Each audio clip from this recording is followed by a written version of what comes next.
Hey everyone, Travis Robertson, CEO and founder of Robertson Coaching International, where we help people just like you create businesses that support your life, not businesses that run your life. And today I want to finish out our three-part series on motivation. How do we get motivated, sustain that motivation, and ultimately today what we're going to talk about is accelerate that motivation and really kick it into high gear. You see, too many people wait around for something outside of themselves to kind of spark or ignite that motivation, right? And we call those extrinsic motivators. And the problem with extrinsic motivators is that they tend to come with negative consequences, right? It's the heart attack that people wait for before they get into the gym and they exercise and they watch what they eat and they lose weight. And so rather than waiting for something outside of ourselves to ignite that motivation in us, how do we get motivated? And we talked about having an ambition that is so big, so exciting, so motivating and inspiring that you just can't help but want to achieve it. But you can't have something that's so big that you don't believe that you can achieve it. So you've got to have a high level of ambition plus a high level of expectancy or belief that you can achieve that ambition. Then in our last video, what we discussed is how you sustain that motivation. So how do you keep it going once you've got it? And we talked about the importance of focus and effort. How we live in a world that's just filled with distraction, right? It's becoming harder and harder and harder to stay focused on those things that we know are important to get us to where we want to go, both professionally and personally. So how do we attack that distraction, right? Because we know that if you can't just manage a distraction, you've got to attack it so that you can focus in on that effort that's going to move you to where you need to be. And then you've got to have that effort day in and day out. Sometimes it's going to be days of big strides, big effort towards your goal, and other days it's not going to be that, but that's okay as long as we're making continuous effort towards what we want. That builds the momentum and that builds that excitement that we can see that at the end of that tunnel, at the end of that road, at the end of that journey,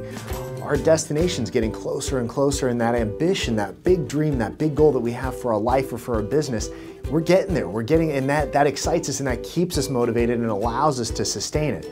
So today I want to talk about how do you then accelerate it? How do you really let it take off so that it not just builds momentum, but all of a sudden just lights up and the speed at which you get from where you are to where you want to be just takes off.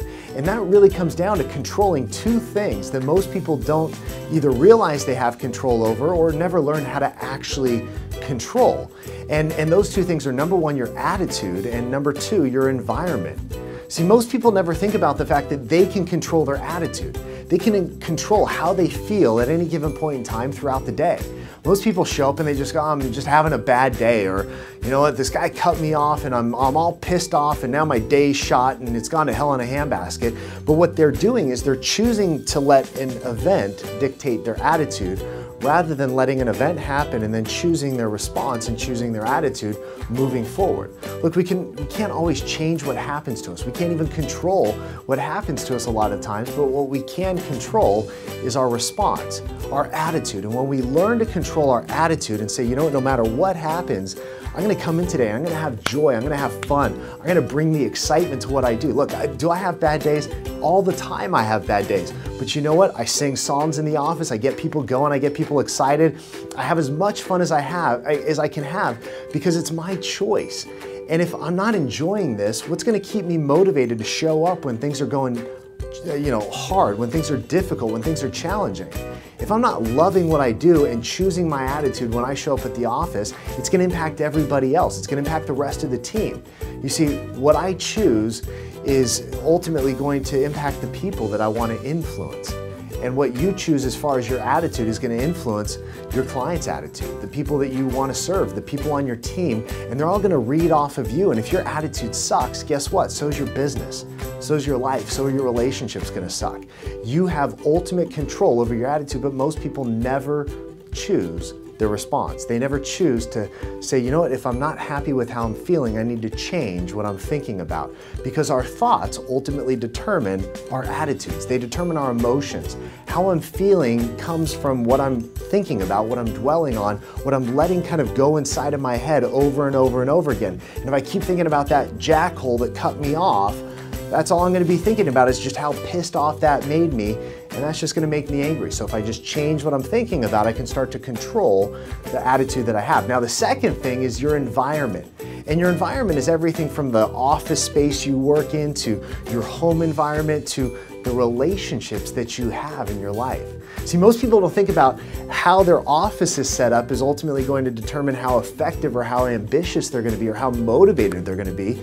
But it really does. I mean, I remember when I first started this business, we were a home-based business, right? I was starting it in a spare room in my house, and it was fun for a period of time, but I started to realize that, you know what, I'm not as motivated as I would be if I were going into an office. So I realized it's time for me to get an office. So I went out and I got an office space, and that going into the office day in and day out really ignited another level of motivation for me. It started to accelerate that motivation, accelerate the business, and accelerate our growth because I enjoyed the space, and the space became motivating. Is your office space cluttered? Maybe that's a demotivator. I know for me, I'm a tornado looking for a place to land, but at the same time, I need an organized office space. And so I have somebody on my team who goes in and cleans my office space for me on a regular basis because I think better in an organized space. I'm more motivated in an organized space. So what are the environmental factors that you need to change in your business or in your work life or your home life? I mean, if you go home and it's chaos, that's not all that motivating either. So maybe look at what are the personal things that need to change. But here's the key: relationships. Most people never think about how the relationships that they have ultimately determine their level of motivation. See, we all have people in our life that, if we're not careful, become toxic relationships, right? How many of you know people that have just drama follow them around? It's like every time they turn around, something's going wrong in their life, and they're just, you know, Murphy's Law in walking person, and they're just, you know, problems just follow them. And chaos and drama follow them. Well, if you allow those people into your life, whether as friendships or as clients, I mean, how many clients have you taken that you start looking at going, oh my gosh, I never should have taken that person on as a client, because now they've just become chaotic and they've become a nightmare of a client. Well, those are people that start to suck your energy. They start to draw everything that you have as like a vampire, and they start to pull your motivation away. See, when you start to clear out your environment and you start to control that environment and get rid of all the bad relationships. By the way, I'm having a blast right now clearing out my Facebook feed.